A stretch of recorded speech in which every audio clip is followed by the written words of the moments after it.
ژغورنې په ټولو عملیاتو کې زموږ لس هلیکوپټر الوتکې او یوه EN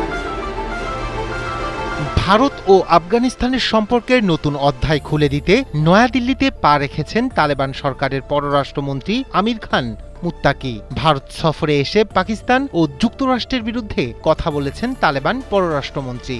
আফগানিস্তানের মাটিতে কোনো বিদেশি শক্তির নিয়ন্ত্রণ মেনে নেওয়া হবে না বলে সাফ জানান তিনি। একই সঙ্গে পাকিস্তানের বিরুদ্ধে ক্ষোভ প্রকাশ করেন মুত্তাকি। অন্যদিকে ভারতকে ঘনিষ্ঠ বন্ধু আখ্যা দিয়ে দেশটির পররাষ্ট্রমন্ত্রী এস জয়শঙ্করকে বুকে টেনে নিলেন আফগান পররাষ্ট্রমন্ত্রী।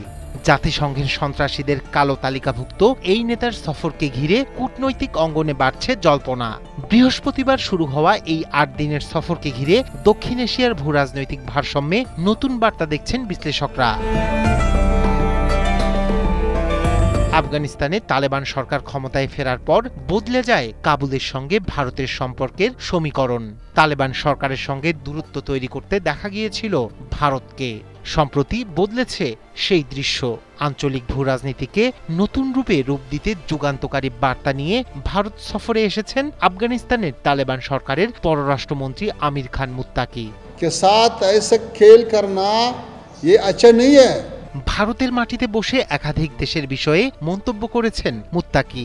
পাকিস্তানের বিরুদ্ধে ক্ষোভ উগরে দিয়েছেন তিনি।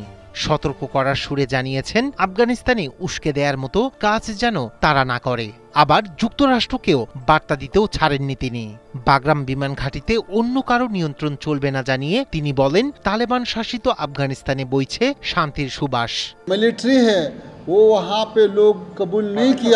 তালেবান সরকারকে এখনো আনুষ্ঠানিক স্বীকৃতি দেয়নি ভারত। ২০২১ সালের আগস্ট মাসে আফগানিস্তানে তালেবান ক্ষমতায় ফেরার পর কাবুলে তাদের দূতাবাস বন্ধ করে দেয় নয়াদিল্লি।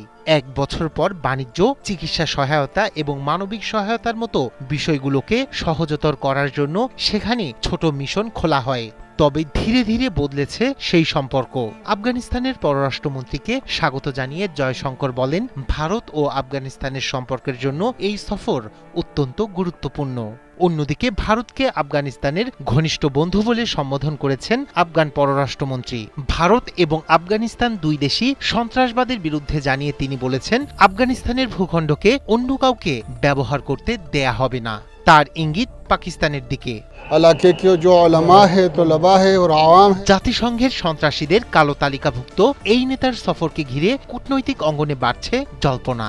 বৃহস্পতিবার শুরু হওয়া এই ৮ দিনের সফরকে ঘিরে দক্ষিণ এশিয়ার ভূ রাজনৈতিক ভারসাম্যে নতুন বার্তা দেখছেন বিশ্লেষকরা।